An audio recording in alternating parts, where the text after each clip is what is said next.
आप कहते हो बाहर वालों ने आके हमारा शोषण करा। अच्छा ठीक है, कोई दूर देश से कोई पराया आया आपका शोषण कर गया, पर हम तो अपनों का ही शोषण कर रहे थे। और स्त्रियों की जो हालत रही है भारत में, आप उससे परिचित नहीं है क्या? हम किस तरह से अच्छे लोग हैं बताइए। और हमारी स्त्रियों को न अंग्रेज़ों ने इतना गिरा दिया, न किन्हीं और आक्रांताओं ने इतना दबा दिया। हमारी स्त्रियों को स्वयं हम ही ने इतना दबाया गिराया। जिन्होंने आक्रांताओं के खिलाफ संघर्ष करा ना, वो सब के सब आप पाएंगी कि वेदांत से प्रेरित लोग थे। जयंती थी सुभाष चंद्र बोस की, घंटे भर तक समझाता रहा कि जाओ उनकी जीवनी पढ़ो, एन इंडियन पिलग्रिम, और देखो उसमें कि वो साफ साफ अपने मुंह से कह रहे हैं कि मेरे जीवन पर विवेकानंद का और अद्वैत वेदांत का जो प्रभाव पड़ा, उसी ने मुझे एक प्रबल क्रांतिकारी बना दिया। जब आपके जीवन में गीता नहीं है तो फिर कोई भी आके आपको डरा देगा, धमका देगा, गिरा देगा।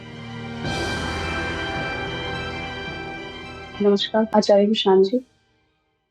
मेरा प्रश्न ये है कि महाभारत में हमने देखा है कि अर्जुन धर्म के साथ होते हैं और इसलिए वो जीत जाते हैं। लेकिन फिर इतिहास में हम देखते हैं कि बहुत सारे आक्रांता आए, उन्होंने इन्वेड किया, हमें लूटा। तब भी जब उनके वैल्यूज उतने सही नहीं थे, उनका इंटेंशन सही नहीं था, फिर भी वो जीत गए।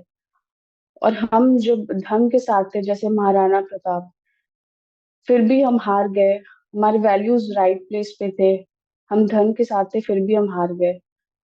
तो क्या हम कह सकते हैं कि जो धर्म के साथ है वो जीतता है? क्या ये हमेशा सच है? और अगर कॉन्फ्लिक्ट राइट वैल्यूज के बीच में और पावर के बीच में, तो हमें क्या चूज करना चाहिए? देखिए, तथ्य किसी भी सिद्धांत से बड़ा होता है ना, किसी भी मान्यता से। आपकी मान्यता ये है कि आप धार्मिक थे, तथ्य ये है कि रण क्षेत्र में बार बार हार हुई। सिद्धांत ये है कि जीतता तो धर्म ही है। अब इनको मिला लीजिए। बस ये मान्यता जब टूटती है तो बड़ा बुरा लगता है। हम मानना चाहते हैं कि हम बड़े धार्मिक लोग थे। धार्मिक होते तो हर क्षेत्र में इतनी हारें क्यों मिलती, इतना पीछे क्यों रहते भाई? कोई रण क्षेत्र में ही थोड़ी हारे हो। क्यों मानना चाहते हो जबरदस्ती कि धार्मिक हैं हम लोग? आज का समय हो, कभी का समय हो, कितने लोगों को गीता से कोई प्रयोजन रहा है सिर्फ इसलिए कि आप तमाम तरह की परंपराओं में विश्वास रखते हो, अंधविश्वासों पर चलते हो, रूढ़ियां पकड़ रखी हैं, प्रथाएं पकड़ रखी हैं। आप अपने आप को धार्मिक क्यों मान रहे हो? आपको क्यों लग रहा है आप धार्मिक हो? अहंकार की बात है बस कि हम धार्मिक लोग हैं। हम धार्मिक लोग नहीं रहे हैं भाई। हम जो रहे हैं हमने उसको ही सोच लिया वही धर्म है। यह अहंकार का काम है। वो कहता है जैसी मेरी चाल है उसी को धर्म बोलते हैं। हम धार्मिक नहीं रहे हैं, हम आज भी धार्मिक नहीं हैं। धर्म के नाम पे आप जो कुछ होता देखते हो उसमें धर्म कहाँ है? बहुत कम लोग, मुट्ठी भर लोग धार्मिक थे भारत में। और ये जो मुट्ठी भर लोग थे यही भारत की शान थे। भारत ने तो बल्कि एक बहुत विशेष काम करके दिखाया है कि उच्चतम धार्मिक चेतना यहां प्रकट हुई। आपको उपनिषद मिले, आपको गीताएं मिली, और आपने इनको भी विकृत कर डाला। आम आदमी या तो वेदांत से कोई मतलब रखता नहीं है, या फिर वो श्लोकों का बिल्कुल उल्टा पुल्टा अर्थ लगा करके चलता है। ये धर्म की निशानी है या घोर अधर्म की?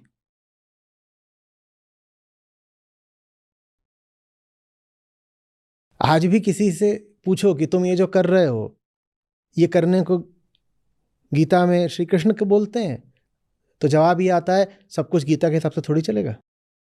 हमारी अपनी कुछ परंपराएं प्रथाएं भी तो हैं, हमारे अपने विश्वास हैं, वो भी धर्म है।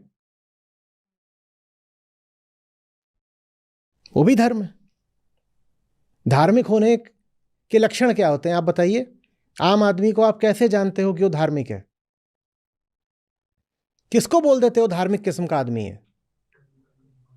जो शनिवार को तेल चढ़ा रहा है, गुरुवार को उस तरह नहीं लगा रहा है। ये सब गीता में लिखा है? कौन सी उपनिषद में लिखा है?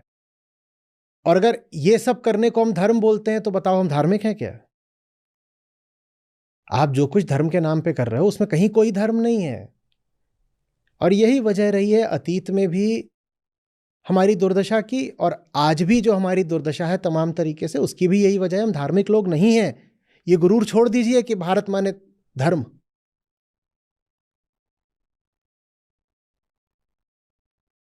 हाँ, हम धार्मिक होने का स्वांग खूब कर लेते हैं, शेष विश्व इतना स्वांग नहीं करता, शेष विश्व इतना पाखंड नहीं करता धर्म का जितना हम कर लेते हैं। और फिर हम अपने ही झूठ में फंस जाते हैं। हम कहते हैं धार्मिक तो हम हैं ही। हम क्यों धार्मिक हैं? क्योंकि हम इतने बजे जाके स्नान करते हैं, फलानी अमावस्या पर, फलानी एकादशी पर हम यहां जाकर के इस तरफ को मुंह करके स्नान करते हैं, तो हम धार्मिक हैं। तो हम धार्मिक हैं, ये प्रमाण पत्र हमने खुद को ही दे दिया, हम ही धार्मिक हैं। और फिर हम बिल्कुल अचरज में पड़ जाते हैं, अगर हम धार्मिक हैं तो हम सबसे पीछे क्यों हैं? तुम सबसे पीछे इसलिए हो बेटा क्योंकि तुम धार्मिक नहीं हो।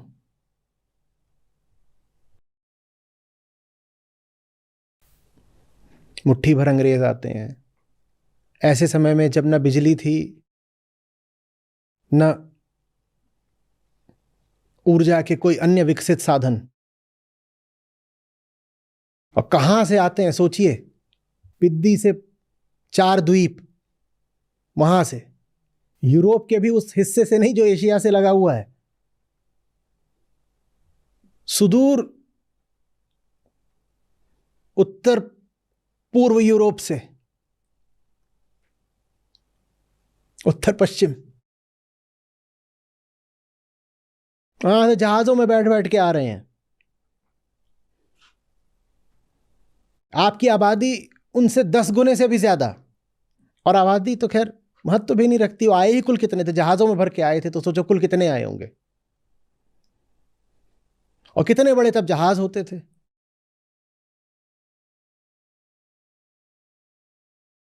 कितने बड़े जहाज होते थे तो कुल कितने आए होंगे। और वो यहां आकर के पूरे देश पर छा गए, और कई कई लड़ाइयों में तो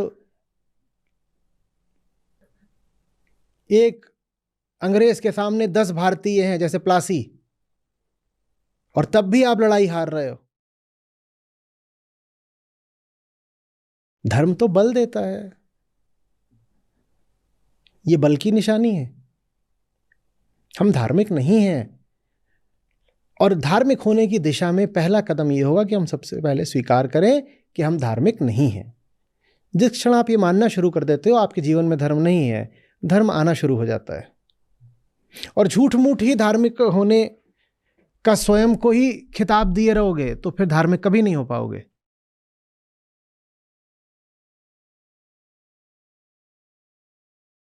तो ये तो बस युद्ध की बात है। मनुष्य के कर्म के कितने ही क्षेत्र होते हैं, तुम मुझे बताओ कौन से क्षेत्र में हम अग्रणी रह पाए? और जब अग्रणी थे तब धार्मिक थे। मनुष्य की के कृतित्व के कुछ क्षेत्रों में भारत अग्रणी रहा है, पर तब अग्रणी रहा है जब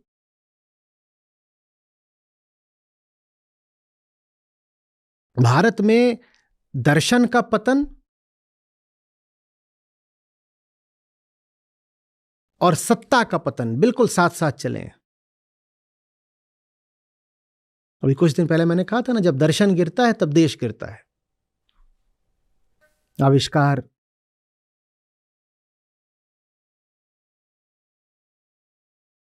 विचार 15वीं 16वीं शताब्दी के बाद से यूरोप में विचार की बाढ़ आ गई और भारत में विचार का अकाल पड़ गया। और यही वो समय है जब भारत गुलाम बना। युद्ध सिर्फ बाहुबल से नहीं जीते, तकनीक से भी जीते जाते हैं ना, रणनीति से भी जीते जाते हैं, सामरिक कौशल से भी जीते जाते हैं। जब आप विज्ञान के क्षेत्र में नए आविष्कार ही नहीं कर रहे तो आप युद्ध भी कैसे जीतोगे बताओ? आप अमेरिका के खिलाफ 2 लाख की फौज खड़ी कर दो, जीत लोगे अमेरिका को? उनके पास विज्ञान है, जहां विज्ञान होगा वहां जीत होगी, और विज्ञान के लिए प्रयोग करने वाला, खतरे उठाने वाला मन चाहिए। अंधविश्वासी, रूढ़िवादी, धारणा, मान्यताग्रस्त मन नहीं चाहिए। वो प्रयोग करेगा ही नहीं, विज्ञान आगे नहीं बढ़ेगा। विज्ञान आगे नहीं बढ़ेगा, हर तरीके से हारोगे। कला, साहित्य, जितनी विधाएं होती हैं साहित्य की, छोटी कहानी, उपन्यास, कविता, निबंध, हम सब में ही तो पिछड़ते चले गए।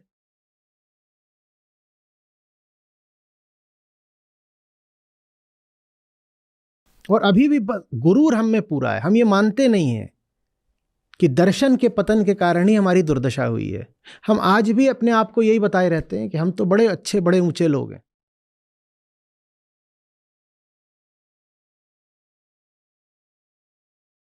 आप कहती हैं हम धार्मिक हैं। जाइए सड़क पे और 100 हिंदुओं से मिलिए और सबसे कहिए कि 2 उपनिषदों के नाम बता दो भैया, और 100 में से 2 मिल जाएं जिन्हें 2 उपनिषदों के नाम पता हों, तो मैं मान लूं कि भारत धार्मिक देश है। कथा कहानी पकड़ लेने से धार्मिक थोड़ी हो जाते हो, या रीति रिवाज ले लेने से या उत्सव त्योहार मनाने से धार्मिक थोड़ी हो जाते हो। धर्म का आधार दर्शन होता है। दर्शन की समझ होनी चाहिए ना। जो अपने आप को खूब धार्मिक बोलते हैं, प्रचंड धार्मिक बोलते हैं, उनसे पूछो आपका धर्म किस दर्शन पर आधारित है। कहे दर्शन ये क्या होता, हम तो भगवान का दर्शन जानते हैं बस। फिलॉसफी क्या होती है तो हमें पता ही नहीं। जिस धर्म के आधार में फिलॉसफी माने दर्शन ना हो, वो धर्म तो बुनियाद से ही कमजोर हो गया ना। और दर्शन है हमारे पास, मजबूत से मजबूत दर्शन है, श्रेष्ठतम दर्शन है, पर हमने उन दर्शनों पे कभी ध्यान कहाँ दिया। हमारा तो सारा मन इसी में लगा रहा कि बताओ धागा कौन सा बांधना है, और कौन सी दिशा में कौन सी चीज करनी है, और काहे का लड्डू बनाना है, काहे का आटा बनाना है। ये सब धार्मिक चीजें होती है हमारे यहाँ। चावल में क्या मिला के, कितनी उसमें हल्दी डालें, और फिर कहाँ टीका लगाएं, ये सब जो ये करे वो धार्मिक है। कहीं निकल रहे हो दही चाट लो, धार्मिक हो गए। सच्चे धार्मिक लोग हुए, लगातार होते रहे, पर वो समाज और व्यवस्था के बावजूद हुए, और उनको समाज से फिर सहयोग नहीं मिला। नहीं मिला उन्हें, तो फिर जहां पर फिर सैन्य मुकाबलों की बात आती है वहां उनको हारना पड़ेगा ना। 2-4 बिल्कुल निडर योद्धा हुए, और निडरता का मतलब होता है धार्मिकता। निडरता बिना धार्मिकता के आ नहीं सकती। 2-4 बिल्कुल निडर योद्धा हुए, पर क्या करेंगे। सामने 50,000 की फौज खड़ी हो, 1, 2, 4 या 15 निडर योद्धा उनसे कब तक जूझेंगे। इतना बड़ा देश जब गुलामी करने को तैयार था, तो कोई गांधी, कोई बोस, कोई तिलक क्या कर लेंगे। भारतीय ही तो गुलाम बनने को तैयार बैठे हैं। दे दी भगत सिंह ने जान, और सुखदेव और राजगुरु और चंद्रशेखर आजाद, वो जान दिए भी दे रहे हैं, तो होगा क्या। बाकी तो पूरा देश गुलाम होने को तैयार बैठा है ना। धर्म का अर्थ ही है स्वतंत्रता। भारत इतना अस्वतंत्र रह पाया, उसका मतलब ही है कि भारत धार्मिक नहीं था। धर्म का परम लक्ष्य मुक्ति होता है, परम स्वतंत्रता ही धर्म का लक्ष्य है। और इतना बड़ा देश अस्वतंत्र रह गया माने धार्मिक नहीं था भाई। धर्म के नाम पर कुछ और ही चल रहा था। जातिवाद चलवा लो धर्म के नाम पे, टोना टोटका, जादू, झाड़ फूक, ये चलवा लो धर्म के नाम पर।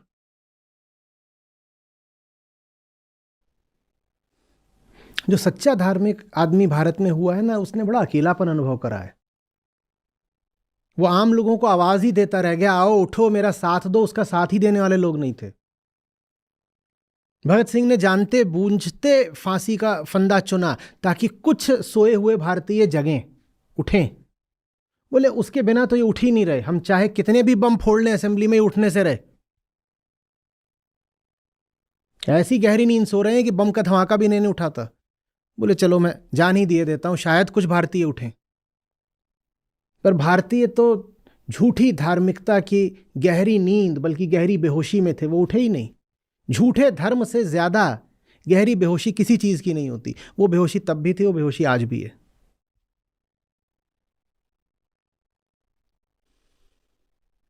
बस हमने अपने आप को एक लेबल लगा लिया है, जैसा आपके प्रश्न में निहित था। हम अच्छे लोग थे, बुरे लोग आए, हमें हरा गए, अच्छाई क्यों हारी? आपको कैसे पता आप अच्छे लोग थे भाई? एक कहानी, एक नैरेटिव बना लिया। हम अच्छे लोग थे, बुरे लोग आए, बुरे लोग हमें हरा गए। हम अच्छे लोग थे फिर हारे क्यों? एक बार भी आप अपनी इस कहानी पर पुनर्विचार नहीं करना चाहते क्या? आप इतने ही अच्छे होते।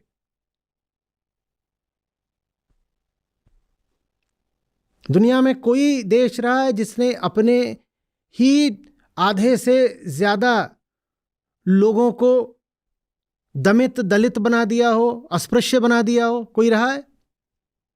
आप कहते हो बाहर वालों ने आके हमारा शोषण करा। अच्छा ठीक है, कोई दूर देश से कोई पराया आया, आपका शोषण कर गया, पर हम तो अपनों का ही शोषण कर रहे थे। ये तो गजब हो गया। अभी तक तो दुनिया की रीत ये रही है कि एक देश वाले दूसरे देश का करते हैं।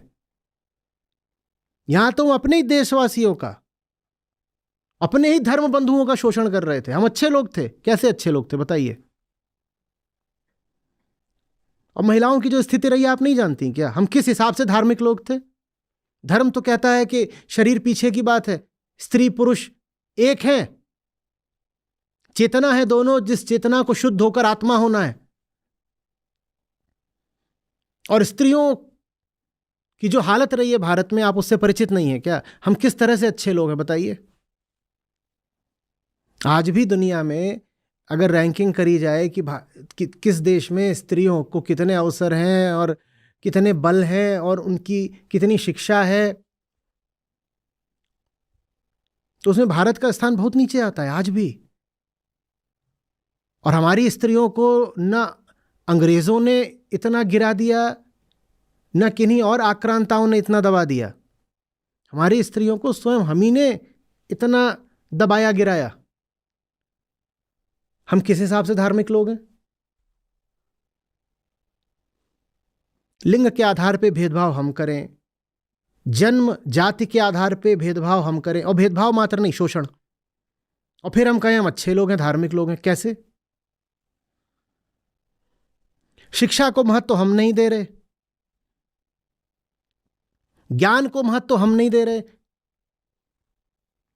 ज्ञान की जगह हमें हमारी रीतियां और रूढ़ियां प्यारी हैं।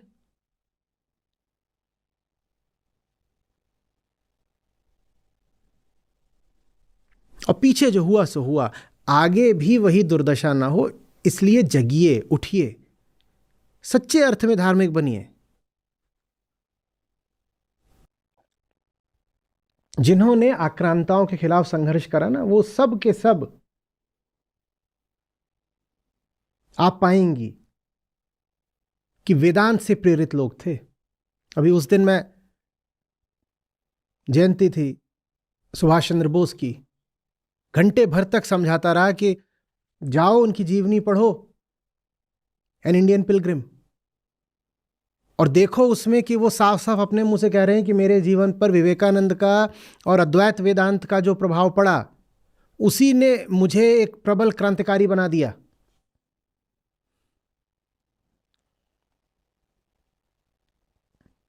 गीता को सर पे रखकर घूमते थे बोस, तब जाकर के वो अंग्रेजों से लोहा ले पाए। जब आपके जीवन में गीता नहीं है तो फिर कोई भी आके आपको डरा देगा, धमका देगा, गिरा देगा।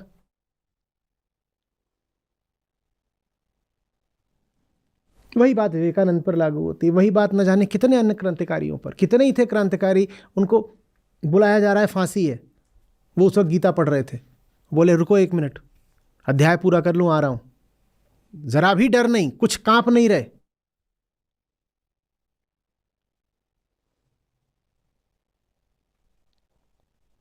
वो ये थोड़ी कह रहे थे कि सही मुहूर्त देखूं, नहीं तो अगले जन्म में चींटी बन जाऊंगा। आपके लिए तो धर्म का यही मतलब है कि फलाना काम करो, फलाना मुहूर्त देखो, फलाना कर्मकांड, फलाना टोटका, ताकि अगले जन्म में चींटी ना बनो।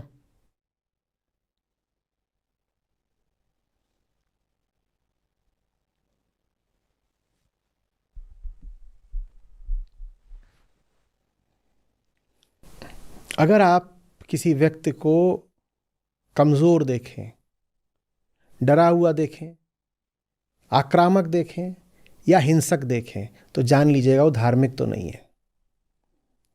डर और आक्रामकता, डर और उग्रता, ये दोनों बहुत साफ निशानियां हैं अधार्मिकता की। और आप अभी हाल में ही गीता श्रृंखला से जुड़ी हैं, आप पुराने सत्रों की रिकॉर्डिंग्स देखिए, अभी वो चीज़ आपको बहुत काम आएगी। उसके बाद फिर आप प्रश्न भी एक अलग तल पर कर पाएंगी। अभी तो आप बहुत नई हैं, सैकड़ों घंटों से ज़्यादा की बात हो चुकी है, आप उसको सुने अभी। चलिए। सर अगला प्रश्न विश्वनाथ जी का है। विश्वनाथ जी की अटेंडेंस 100% रहती है, लेकिन इन्होंने इस महीने रिफ्लेक्शन 30% ही शेयर किया है। तो फिर प्रश्न पूछने से क्या लाभ है? आप लेते भी क्यों हो फिर प्रश्न? इन्होंने नोट्स बनाए हैं लेकिन इन्होंने पोस्ट नहीं किया है। तुम्हें पता है कि नोट्स बनाए हैं? हाँ, या अपने जैसा जिसको पाते हो तुरंत सहानुभूति आ जाती है?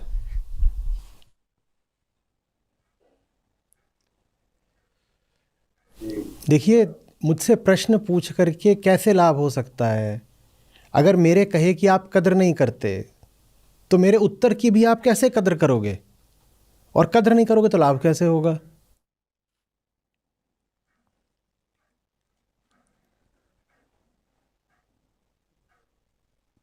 कोई कारण है जिससे बोलता हूं कि जो समझा उसको लिखो, और लिखने में कुछ मिनटों का समय लगता है, पर वो आप लिखोगे नहीं तो लाभ नहीं होगा भाई। चलिए बोलिए। नाम है सर जी।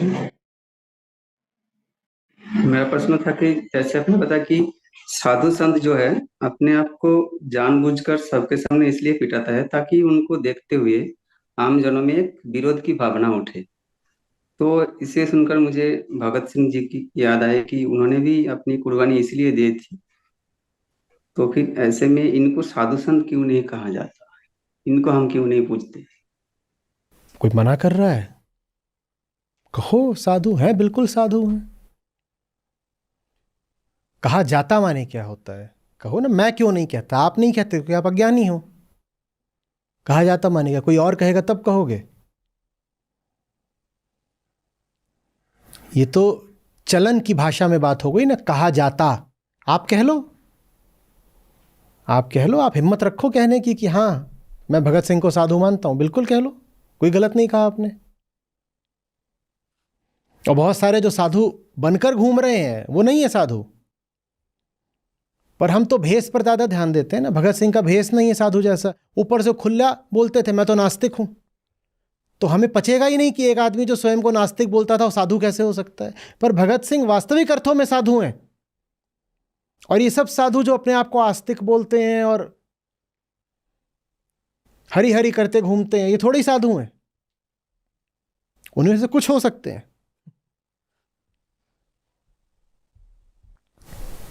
आगे बढ़िए। प्रणाम सर जी। प्रणाम आचार्य जी। तो आज बात साधु की हुई, तो साधु के होने से प्रमाण तो मिलता है परम का, पर फिर भी इतना कठिन क्यों है सत्य को जीना?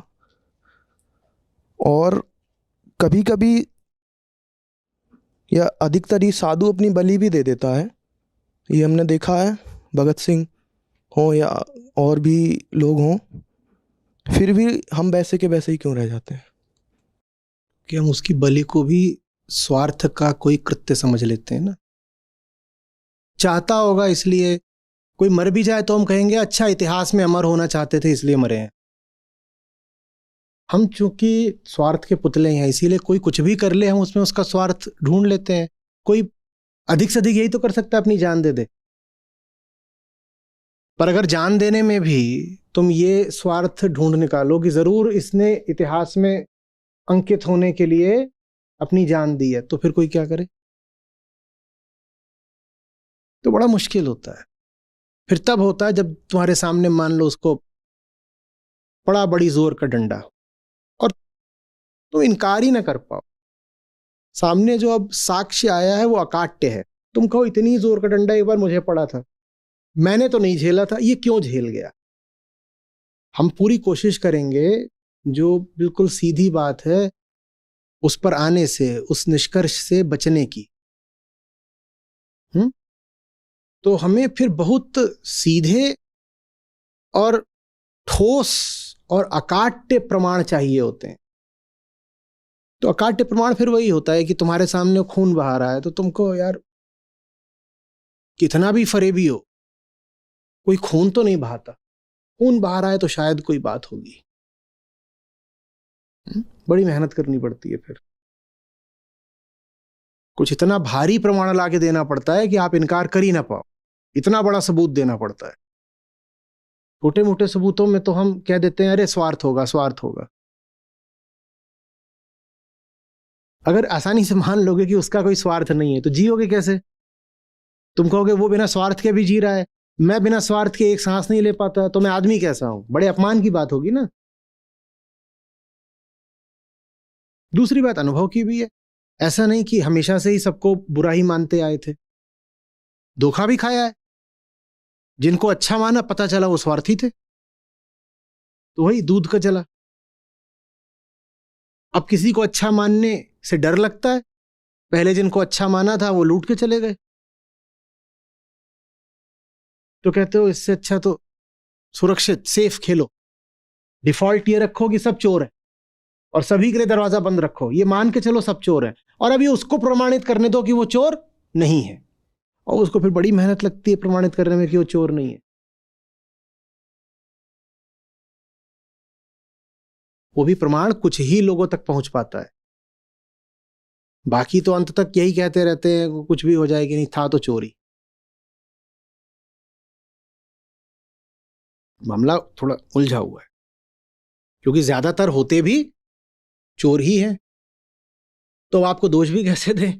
क्योंकि दरवाजा खोल दो तो 100 अगर अंदर घुसेंगे तो उसमें 99 चोर ही होंगे, तो आपको हम ये भी नहीं कह सकते कि दोषी हैं। क्या दोषी हैं? आज तक जिसके लिए दरवाजा खोला उसको चोर ही पाया, तो अब दरवाजा कैसे खोले? एक और प्रश्न है आचार्य जी।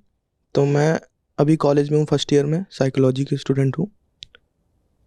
तो मैंने देखा अपने चारों तरफ, मैं नया नया कॉलेज में गया, इससे पहले मैं कानपुर में रहता था, तो इतना ज़्यादा मैंने नहीं देखा था। मैं जैसे ही नोएडा में आया तो मैंने देखा कि बच्चे मटेरियलिस्टिक बहुत ज़्यादा हैं।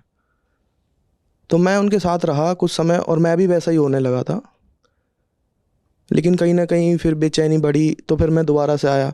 तो अब मैं अगर प्रयास भी करता हूँ उन्हें कुछ बताने की, कोई से भी टॉपिक होता है, यहाँ तक कि साइकोलॉजी के भी बहुत सारे टॉपिक्स होते हैं, तो कुछ बात छिड़ती है तो हल्के में निपटा देते हैं, एकदम कह देते हैं, या तो कहते हैं तुम बहुत ज़्यादा बातें कर रहे हो, या तो वो साइकोलॉजी के होके भी तो उनको उनकी सारी जो ऐसा रहता है कि इमोशनली बहुत ज़्यादा वो जो जैसे किसी को भी कुछ हो गया या थोड़ा सा भी स्ट्रेस या एंड ऑल है, तो उसमें बस इमोशंस ही ले आते हैं। और जो तुम्हें उनसे बात करने का इतना वक्त क्यों है?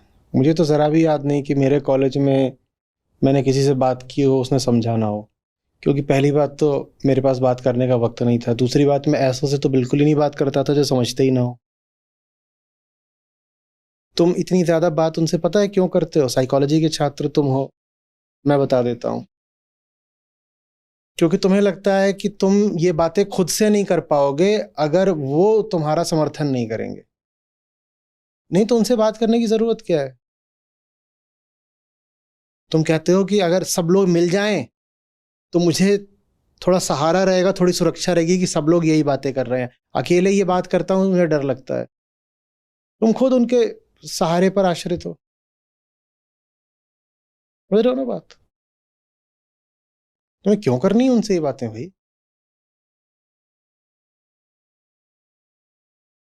तुम अभी बच्चे हो, बस बाहर आ रहे हो तुम अपने घोंसले से। दुनिया भर की किताबें हैं, पढ़ो, दुनिया भर का ज्ञान है। इतनी बड़ी बड़ी लाइब्रेरीज हैं, अनंत इंटरनेट है, पढ़ो भाई। काहे को जा करके तुम वो मटेरियलिस्टिक हैं क्या है, ये क्या लेना देना तुमको? अभी तो तुम मटेरियलिज्म की परिभाषा भी नहीं समझते, खुद भी नहीं समझते। उन पे क्या हमको जजमेंट निकालना कि वो कैसे हैं क्या, छोड़ो जैसे भी होंगे।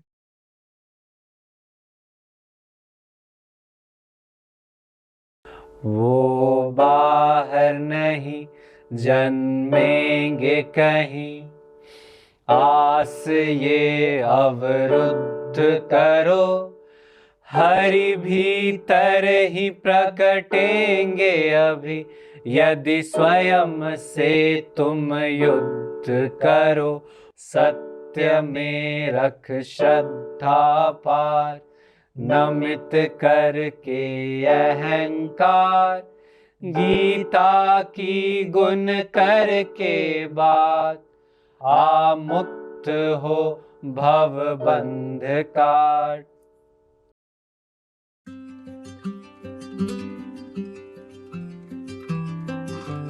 और सबसे पहले मेरा नाम वीरेंद्र है, मैं जोधपुर राजस्थान से हूँ और मैं अभी टीचिंग प्रोफेशन से जुड़ा हूँ, लेक्चरर हूँ और 2019 से आचार्य जी को सुन रहा हूँ और करीब 2 से 2.5 साल से सेशन से जुड़ा हूँ। बहुत परिवर्तन आए हैं, सारी कुरीतियां वगैरह समझने लगा हूँ।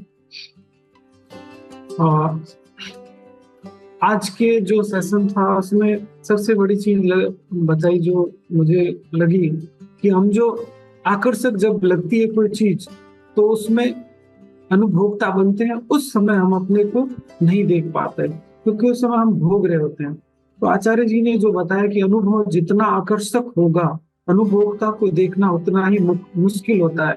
ये बात मुझे जब मैं अपने पिछले जीवन में देखता हूँ, अभी भी कभी कई बार जब बहक जाते हैं किसी चीजों में, भोग करने लगते हैं तो देखना थोड़ा मुश्किल होता है। तो ये कहा है आचार्य जी ने कहा है कि वहां पर देखना जरूरी है। तो कोशिश कर रहे हैं, वैसे थोड़ी थोड़ी जागृति आ भी रही है।